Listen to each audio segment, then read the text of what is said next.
Hai teman-teman, kembali lagi ke channel Chandra Bersaudara. Pada video kali ini kita akan belajar tema 1, organ gerak hewan dan manusia. Subtema 1, organ gerak hewan. Pembelajaran 5. Apa yang akan kita pelajari?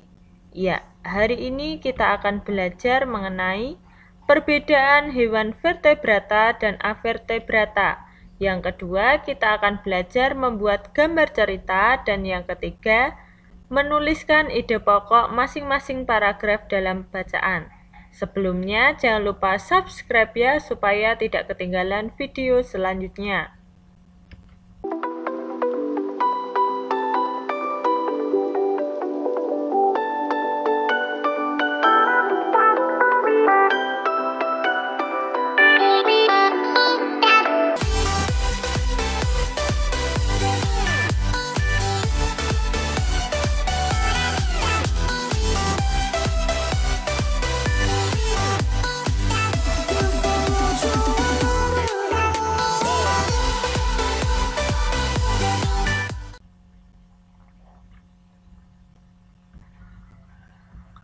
Di bawah kandang kelinci, Edo melihat seekor siput yang sedang berjalan perlahan. Edo pun mengambilnya. Kelinci dan siput sama-sama hewan, tetapi gerakannya kok berbeda ya? Kelinci bergerak lincah, berlari dan meloncat, sedangkan siput bergerak sangat pelan. Mengapa bisa begitu ya? Gumam Edo penasaran. Amati kedua hewan di atas. Ya, ada hewan apa? Ya, kelinci dan siput. Temukan perbedaannya. Ya, karakteristik kelinci yang pertama vertebrata, yang kedua beranak, 3 gerakan kelinci melompat, 4 dipenuhi bulu halus, 5 bertulang belakang. Sedangkan karakteristik siput yang pertama avertebrata, 2 bertelur, 3 gerakan siput merayap, 4 dilindungi cangkang, dan yang kelima tidak bertulang belakang. Pada pembelajaran sebelumnya, kamu telah mengetahui bahwa kelinci termasuk hewan vertebrata. Lalu bagaimana dengan siput? Siput merupakan hewan avertebrata. Hewan avertebrata merupakan hewan yang tidak memiliki tulang belakang. Adapun ciri-ciri hewan avertebrata lainnya antara lain biasanya susunan sarafnya berada di perut, memiliki rangka luar, dan otaknya tidak terlindungi oleh rangka. Contoh hewan avertebrata adalah siput, serangga, cacing, ubur-ubur, cumi-cumi, dan lain-lain. Amatilah organ gerak siput berikut. Ya, disajikan dalam bentuk tabel nama organ gerak kaki perut dengan bentuk pipih dan lebar. Fungsinya, yakni fungsi utama kaki perut pada siput adalah untuk bergerak dan berpindah tempat. Di sekitarmu pastinya banyak sekali jenis hewan avertebrata. Bersama temanmu, amati hewan-hewan tersebut dan identifikasikan organ geraknya. Tuliskan hasilnya pada tabel berikut. Ya, berdasarkan hasil penemuanmu, contohnya disajikan dalam bentuk tabel seperti ini. Yang pertama, nanti disajikan nama hewan, nama organ gerak, dan fungsinya. Hewan yang pertama, siput. Organ gerak, kaki perut dengan bentuk pipih dan lebar. Fungsi utama kaki perut pada siput adalah untuk bergerak dan berpindah tempat. 2. Belalang. Nama organ gerak, kaki dan sayap. Belalang bergerak dengan kaki dan sayap. Kaki berfungsi untuk melompat dan sayap berfungsi untuk terbang. Yang ketiga, cacing. Nama organ gerak, otot perut. Fungsi dari otot perut pada cacing yaitu untuk melakukan kontraksi dan relaksasi sehingga dapat menghasilkan gerakan mengkerut dan memanjang. Yang keempat, ubur-ubur. Nama organ gerak, otot. Untuk bergerak maju, ubur-ubur mengambil air ke dalam otot bel mereka, kemudian menyemprotkannya keluar dari belakang tubuh mereka. Selain melalui gerakan itu, ubur-ubur juga bergerak dengan cara melayang pada arus air. Pilihlah salah satu hewan avertebrata, kemudian buatlah model sederhana organ gerak dari hewan yang kamu pilih tersebut menggunakan plastisin. Buatlah sebaik mungkin sesuai dengan keadaan aslinya. Ya, contohnya ini dibuat menggunakan plastisin bentuk hewan siput.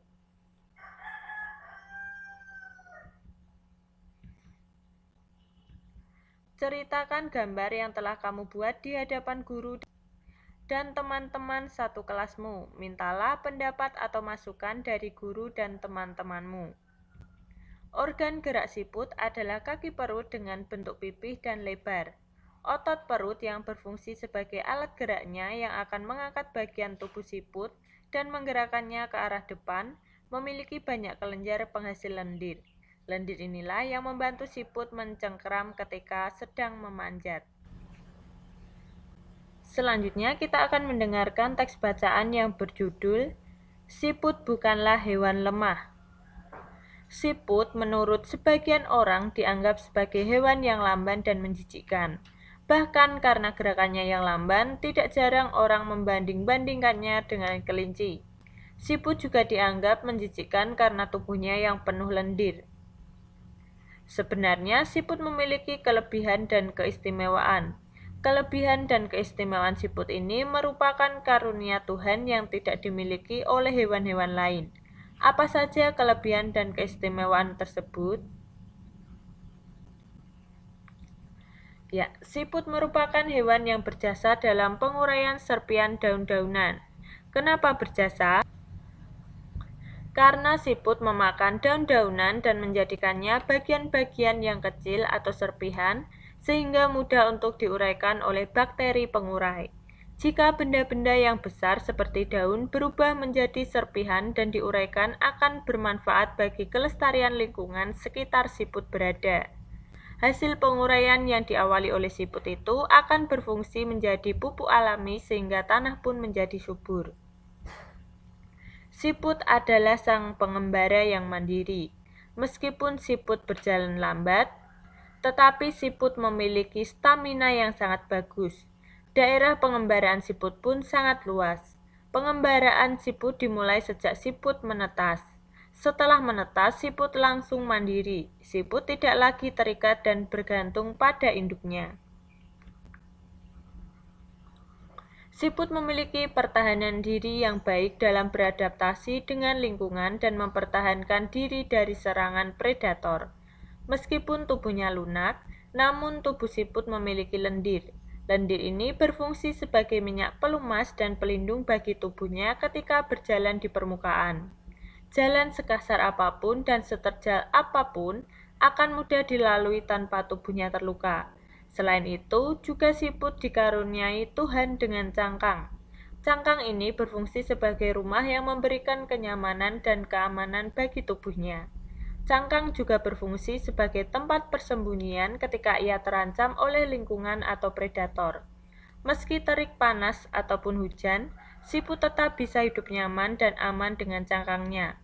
Predator pun akan kebingungan untuk memangsa siput, karena tubuhnya terlindungi oleh cangkang yang keras. Jadi, siput bukanlah hewan yang lemah. Siput adalah hewan istimewa yang memiliki banyak kelebihan. Siput diciptakan Tuhan dengan kekurangan sekaligus dengan kelebihan. Begitu juga dengan manusia, diciptakan Tuhan dengan kelebihan dan kekurangan. Oleh karena itu, kamu tidak boleh menyombongkan diri dengan kelebihan yang kamu miliki. Kamu juga jangan minder jika kamu kekurangan.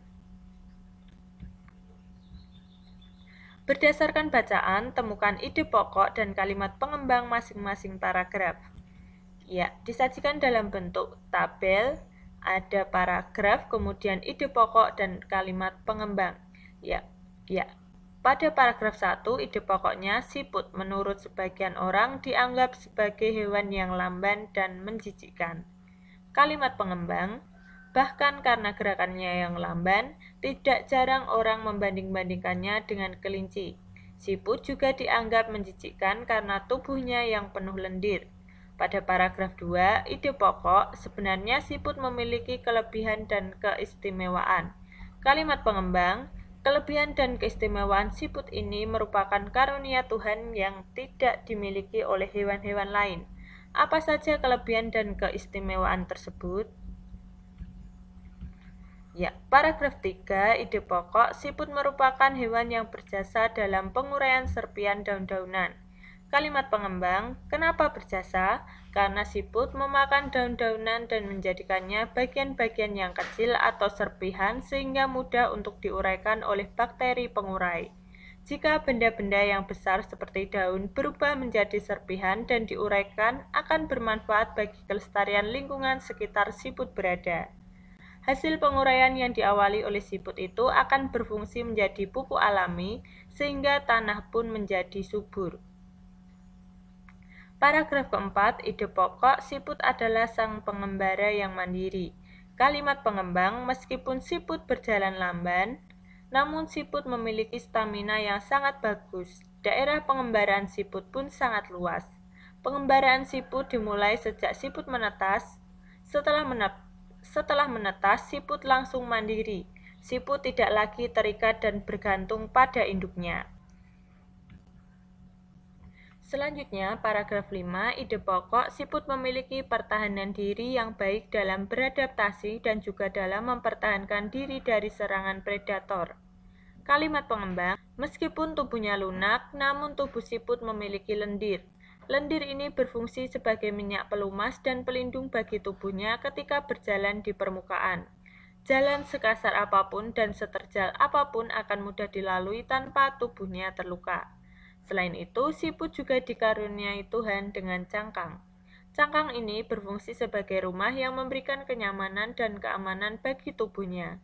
Cangkang juga berfungsi sebagai tempat persembunyian ketika ia terancam oleh lingkungan atau predator. Meski terik panas ataupun hujan, siput tetap bisa hidup nyaman dan aman dengan cangkangnya.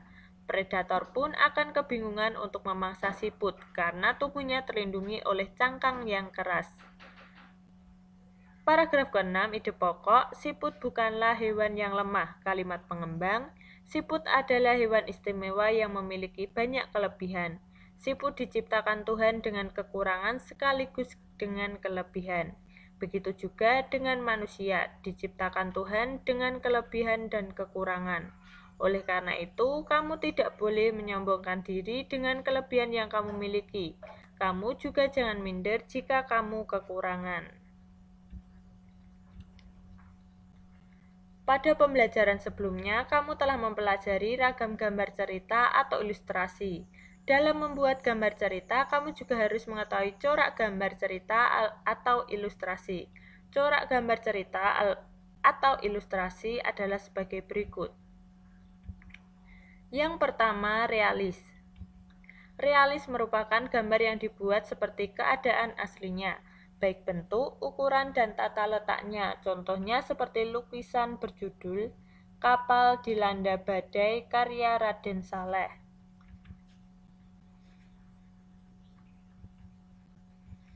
Yang kedua, karikatur. Karikatur merupakan gambar yang melebih-lebihkan atau mengubah